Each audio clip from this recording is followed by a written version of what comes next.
आज भी हमको किसी की प्रशंसा करनी होती है ना, तो हम कहते हैं भैया इनका शिव परिवार है।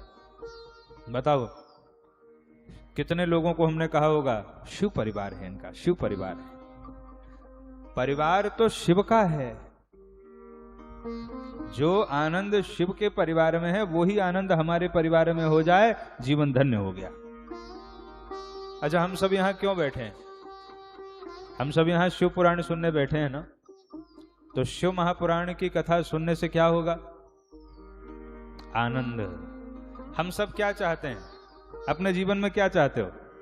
सुख, आनंद, यही तो चाहते हैं ना।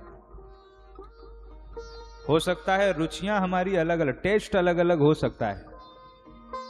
उदाहरण के लिए किसी को मीठा पसंद है, किसी को खट्टा पसंद है, किसी को तीखा पसंद है?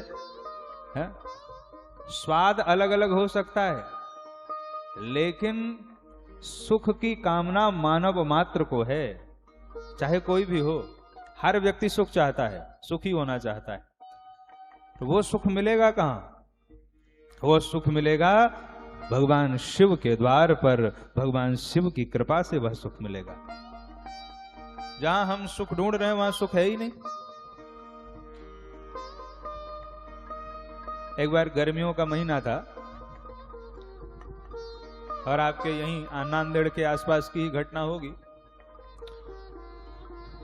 एक पिता ने अपने बेटे से कहा, बेटा 1 किलो आम ले आओ। बेटे ने कहा ठीक है। वो 1 किलो आम ले आया। साहब के यहां आम बहुत स्वादिष्ट है। 1 केजी आम ले आया। अब पहले फ्रीज तो थी नहीं कि तुरंत ठंडा कर लो खा लो, तो पिताजी ने कहा इसको पानी में डाल दे, घंटे 2 घंटे बाद ठंडे हो जाएंगे, फिर निकाल के इसको खूब प्रेम से पाएंगे। पिताजी ने जब कहा तो बेटे ने उस आम को क्या किया, लेकर के बाल्टी में डाल दिया।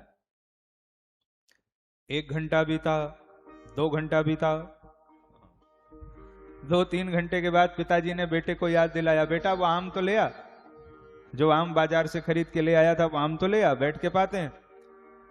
और बेटा जब गया तो बेटे ने जाके देखा कि बाल्टी में तो मिट्टी ही मिट्टी हो गया, आम तो कहीं है ही नहीं। अरे बेटा दौड़ा दौड़ा आया, बोले पिताजी बाल्टी में तो आम है ही नहीं, बाल्टी में तो सब जगह मिट्टी ही मिट्टी है। पिताजी बड़े परेशान हुए, अरे मैंने तो आम मंगवाया था, ये मिट्टी मिट्टी कहां से आ गई? और जाके पिताजी ने देखा तो बाल्टी में मिट्टी ही मिट्टी थी। अब तो बड़ा क्रोध आया, बोले बेटा तू आम कहां से ले आया? बेटे ने कहा मैं आपको दुकान दिखाता हूं, चलो जहां से ले आया था। पिताजी अपने बेटे को लेके गए जहां से जिस दुकान से उसने आम खरीदा था। अब पिताजी को बड़ा क्रोध आया और उन्होंने दुकान वाले को खूब फटकार लगाई। दुकान वाले को डांटते हुए बोले, क्यों छोटा सा बच्चा समझ के ठगते हो? अरे मैंने अपने बेटे को 100 का नोट देके भेजा था आम लाने के लिए, क्या उल्टा सीधा दे दिया, सब माटी माटी हो गया। क्या उल्टा सीधा दिया? तो दुकानदार ने कहा भैया हमारे ऊपर लाल पीले क्यों होते हो? हमारे दुकान के बाहर बोर्ड तो पढ़ो जाकर के, बोर्ड में क्या लिखा हुआ है। और जब वो बाहर गए पिताजी, दुकान का बोर्ड पढ़ा तो दुकान पर लिखा हुआ था नकली फलों की दुकान।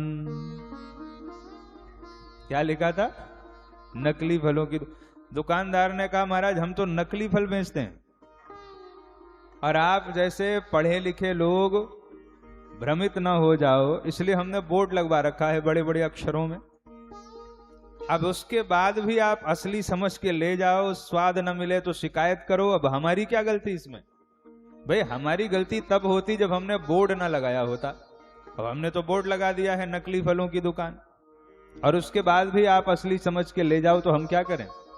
बस बंधुओं, ये संसार उसी दुकान के जैसा है जिसमें नकली फल मिलते हैं। यहां असली फल नहीं है। जिन फलों को हम असली समझ रहे हैं वो सब नकली फल हैं। और आप और हमारे जैसे लोग भ्रमित ना हो इसलिए भगवान ने बोर्ड लगा दिया है। भगवत गीता में भगवान ने कहा है दुखालयम अशाश्वतम, यह संसार दुखालय है, दुख का घर है, और उसके बाद भी अगर इसी संसार रूपी दुकान से हम सुख का आम खरीदें और उसमें स्वाद न मिले तो दुकानदार को दोष दें।